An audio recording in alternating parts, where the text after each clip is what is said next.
प्रधानमंत्री जी, जब 2014 का चुनाव हुआ उस वक्त देश में मनमोहन सिंह के खिलाफ कांग्रेस और यूपीए के खिलाफ बहुत गुस्सा था। लोग बदलाव चाहते थे।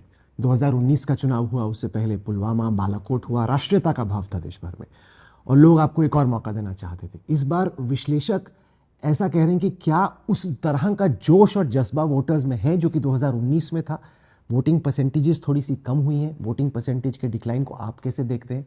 और क्या आपको लगता है कि वोटर्स में एक तरीके से उस तरह का एंथुजियाज्म नहीं है जो कि 2014 और 2019 में था? उसको आप कैसे स्टडी करते हैं? ऐसा है कि कुछ लोगों की रोजी रोटी इस पर डिपेंडेंट है।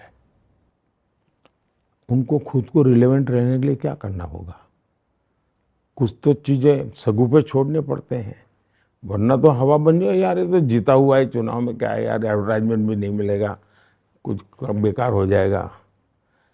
तो ये भी एक कारण है। मुझे याद है, मैं गुजरात में पार्टी का काम करता था, तो यानी शायद वो होगा चुनाव और 95 पहले का कोई चुनाव होगा। तो उसके पहले नगर पालिका के चुनाव हुए थे और नगर पालिकाओं के चुनाव में हमारे यहाँ सिंबल पे नहीं लड़ा जाता था, ज़्यादातर इंडिपेंडेंट लड़ते थे लोग।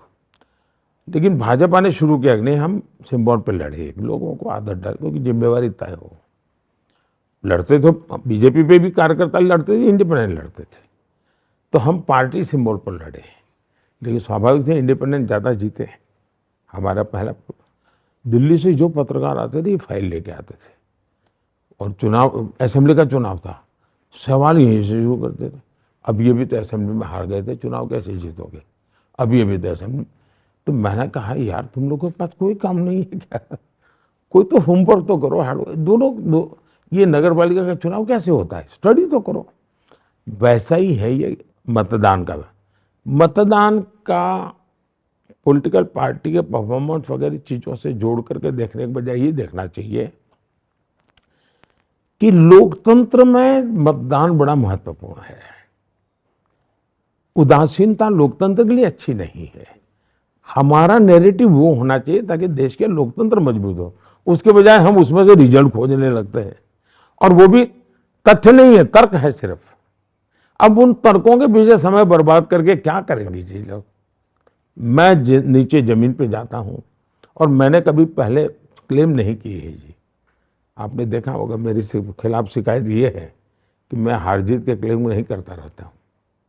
इस बार भी मैंने क्लेम नहीं किया था। हाउस में मैंने, लोग बोल रहे थे 400 पार, मैं खुद क्लेम नहीं करता था। लेकिन मुझे पता तो चलता है जी। हाँ, मैं तैयारी करता हूँ, 100 दिन में क्या करूँगा, 5 साल में क्या करूँगा, 2047 का ये काम मैं करूँगा, तो मुझे मालूम है कि जिम्मा मुझे निभाना है। ಬೆಂಗಳೂರಿನಿಂದ ಮಂಗಳೂರುವರೆಗೆ, ಬೀದರ್ನಿಂದ ಚಾಮರಾಜನಗರದವರೆಗೆ ನಿಮ್ಮ ಸುದ್ದಿ ನಿಮ್ಮದೇ ಭಾಷೆಯಲ್ಲಿ ಕರ್ನಾಟಕ ತಕ್.